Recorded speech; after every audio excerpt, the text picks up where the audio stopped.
এই অতিরিক্ত গরমে আমরা সবাই তেলে ভাজা বা অতিরিক্ত তেল মশলা জাতীয় খাবার বাদ দিয়ে হালকা খাবারকে খুঁজতে থাকি, যেই খাবারটা আমাদের শরীরের জন্য আরামদায়ক হবে এবং আমাদেরকে স্বস্তি দিবে। আর এই ধরনের তেল মশলা ছাড়া হালকা খাবার এবং পেঁয়াজ ছাড়া যে কোনো ধরনের রান্না পেতে হলে আমার চ্যানেলটিকে অবশ্যই সাবস্ক্রাইব করে সাথে থাকতে হবে সিম্পল লাইফের। তো নমস্কার সবাইকে, শুরু করছি আজকের রান্নাবান্না। তো দেখো, আমি সেজন্য বরবটিগুলোকে নিয়ে নিলাম, আর এই বরবটিগুলোকে আমি মোটামুটি একটু ছোট করে কেটে নিচ্ছি।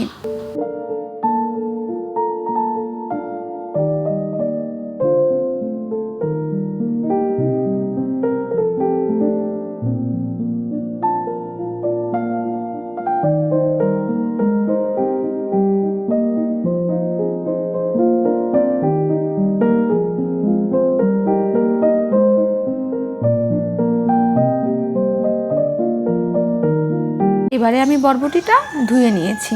তো তোমরা অবশ্যই ভিডিওতে দেখতে পেয়েছো এর সাইজটা কতটুকু করে আমি কেটেছি। তো এবারে আমি বরবটিগুলোকে একটু হালকা ভাপিয়ে নেব, আর সেজন্য আমি এর মধ্যে লবণ আর হলুদ দিয়ে দিলাম সামান্য পরিমাণে। তো যে কোনো সবজি সিদ্ধ করার সময় একটু লবণ দিয়ে দিলে ভালো হয়। আর এখন এই পর্যায়ে যদি আমি হলুদটা দিই তবে বরবটির কালারটা একদম সবুজ থাকবে। আর দেখো, আমি নিয়ে নিয়েছি একটু নারকেল কোড়া, কয়েকটা চিংড়ি মাছ, আর নিয়ে নিলাম একটু কাঁচা লঙ্কা। যেহেতু এই রান্নাতে আমি বেশি তেল ঝাল ব্যবহার করব না, তাই মাত্র দুটো কাঁচা লঙ্কাই আমি ফেলে নিয়েছি। বরবটিটা আমি মোটামুটি 70% মতো সিদ্ধ করে নিব। আমি একটু খুন্তি দিয়ে চেক করে নিলাম যে এটা কতটা হয়েছে। তো এবার আমার মনে হলো যে হ্যাঁ, এবার বরবটিটাকে নামানো যায়। তো আমি বরবটিটা নামিয়ে অপর পাশের ওভেনে দিয়ে দিলাম কড়াইতে সাদা তেল, আর তেলে দিয়ে দিলাম কালো জিরে। এবারে আমি চিংড়ি মাছগুলোকে দিয়ে দিলাম। তো চিংড়ি মাছটা হালকা একটু তেলে ভেজে নিব, খুব বেশি সময় ভাজবো না। আর চিংড়ি মাছগুলোকে আমি একটু খুন্তি দিয়ে ভেঙে ভেঙে দিচ্ছি, আর এর মধ্যে আমি পরে একটুখানি জল দিয়ে দেব। জল দিয়ে চিংড়ি মাছটাকে সাঁতলে নেব। এতে করে চিংড়ি মাছের স্বাদ এবং ঘ্রাণ দুইটাই সমস্ত তরকারির মধ্যে সুন্দরভাবে ছড়িয়ে পড়ে। তোমরা চাইলে এভাবে একদিন করে দেখতেই পারো। এবার আমি চিংড়ি মাছের মধ্যে একটুখানি হলুদ আর একটুখানি লবণ দিয়ে দিলাম। যখন এর জলটা পুরোপুরি টেনে গেল, এর মধ্যে আমি নারকেল কোড়া আর কাঁচামরিচগুলোকে দিয়ে দিলাম।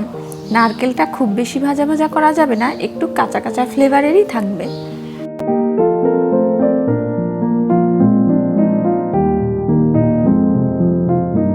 আমি দেখো চিংড়ি মাছ আর লঙ্কাগুলোকে খুন্তি দিয়ে ভেঙে ভেঙে দিচ্ছিলাম। আর এখনই আমি এর মধ্যে বরবটিগুলোকে দিয়ে দিলাম। সব বরবটিগুলোকে এর মধ্যে দিয়ে ভালোভাবে এটাকে নেড়ে চেড়ে একটুখানি সময়ের জন্য ঢাকা দিয়ে দিতে হবে।